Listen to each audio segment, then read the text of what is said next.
शहर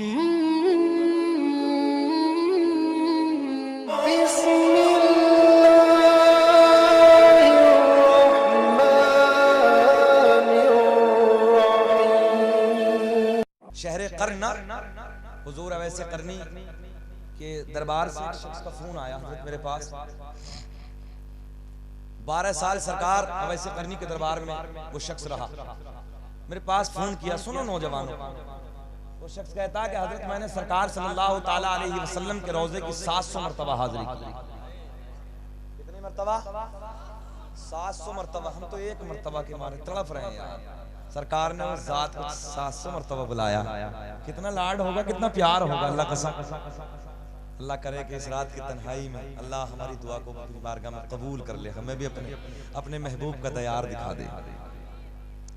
वो शख्स कहता, हजरत सुने नौजवानों एक बात सुन लो। वो कहता है कि जब सरकार के रोजे में मेरी हाजिरी होती रही ना, आता जाता रहा, तो जो सरकार के रोजे के खुद्दाम थे, सरकार के रोजे के जो मुजाविर थे, शेख सैयद मोहम्मद अली नूरी, इनका 2 साल पहले इंतकाल हो गया।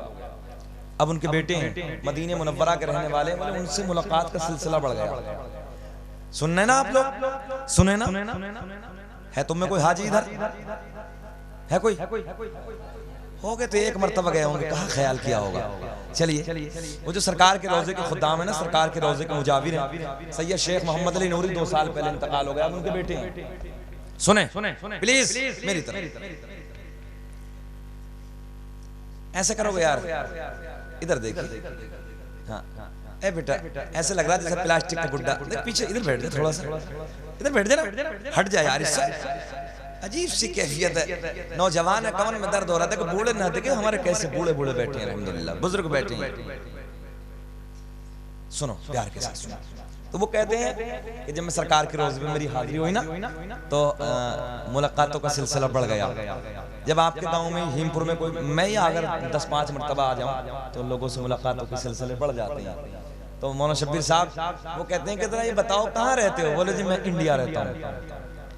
कसम अल्लाह सच बात करने लगा हूँ, मेरी आंखों में आंसू आ गए जब उन्होंने मुझे फोन करके बताया। सरकार का नसबनामा सुनने के बाद, सरकार का शजरा सुनने के बाद मुबारकबाद दी, और वो कहने लगे कि हजरत मैं आज बात बताऊं आपको। तकरीबन 25 मिनट मेरी फोन के जरिए बात हुई। उन्होंने कहा कि सैयद शेख मोहम्मद अली नूरी ने जब मुझसे पूछा कहाँ रहते हो, मैंने कहा इंडिया रहता हूँ।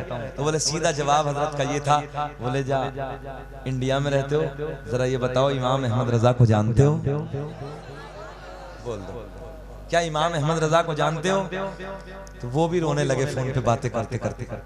कहा कि हाँ जी, मैं हुजूर ताजुल शरिया अलैहि रहमत से बैत हूँ, सरकार ताजुल शरिया का मैं गुलाम हूँ।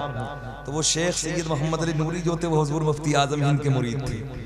उन्होंने कहा अपनी नस्लों को बता के जाना, ये जुमला ले जाओ नौजवानों, अपने बच्चों को बता के जाना, अपनी नस्लों को बता के जाना, मसलक आला हजरत ही है।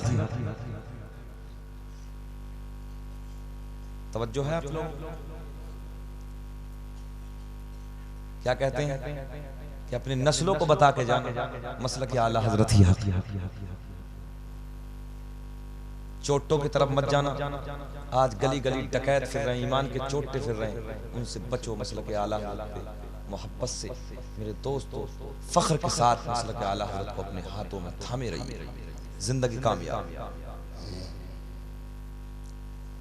आज चांद की 11 तारीख थी, बात दोनों हो गई। पहले 11 थी, उसके बाद में 12 हो गई।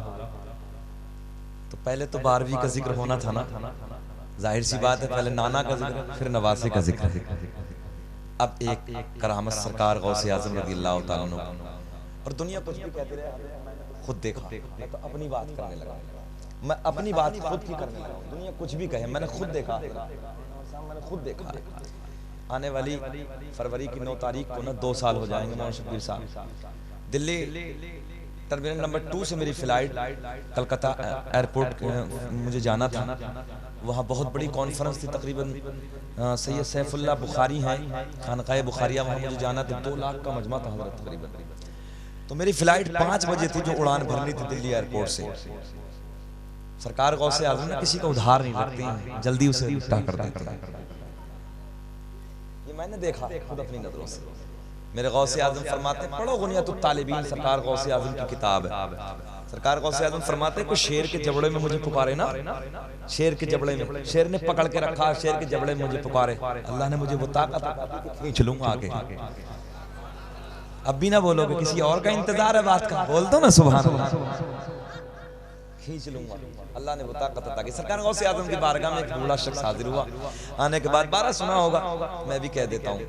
आने के बाद कहा अस्सलाम वालेकुम, मेरे गौसे आजम ने मुस्कुराते हुए वालेकुम अस्सलाम, वालेकुम अस्सलाम, एक सलाम दो जवाब। आने वाला बुजुर्ग बड़े प्यार में कहता, हजरत जी मैंने तो एक सलाम किया तो दो जवाब क्यों? मेरे गौसे आजम ने फरमाया, एक उधार था वो आज पूरा कर दिया है। बोले जी वो कब का? बोले तुमने मेरी माँ को सलाम किया था ये सोच कर के सैयदा को सलाम करूंगा, नबी की बेटी को सलाम करूंगा, फातिमा की लख्त जिगर को सलाम करूंगा, उस सैयदा से दुआएं मिल जाएंगी। मैं अपनी माँ के पेट में आराम कर रहा था, तो जब तुमने मेरी माँ को सलाम किया तो मेरी माँ ने जवाब तो दिया था, मगर आहिस्ता से, हया की वजह से, शर्म की वजह से आहिस्ता से जवाब दिया। तुमने सोचा मैंने सैयदा को सलाम किया, जवाब नहीं दिया, आज बुलंद आवाज से वो उधार मैंने पूरा कर दिया। अल्लाह का संग पूरी रातें खत्म हो जाएंगी, सरकार गौसे आजम का जिक्र खत्म नहीं होगा। मैं अपनी बात करने लगा हूँ। मेरे दोस्त जब वो वक्त शबीर साहब मुझे याद आता, भाई 9 फरवरी का ना 5 बजे मेरी फ्लाइट को उड़ान भरनी थी, लेट हो गई। 7 बजे मैं दिल्ली एयरपोर्ट टर्मिनल नंबर 2 से इंडिको फ्लाइट से जैसे निकला, 20 या 25 मिनट उड़ान भरी थी। नौजवानों सुनो, दुनिया कुछ भी कहे, बक बक करती रहे, मैं अपनी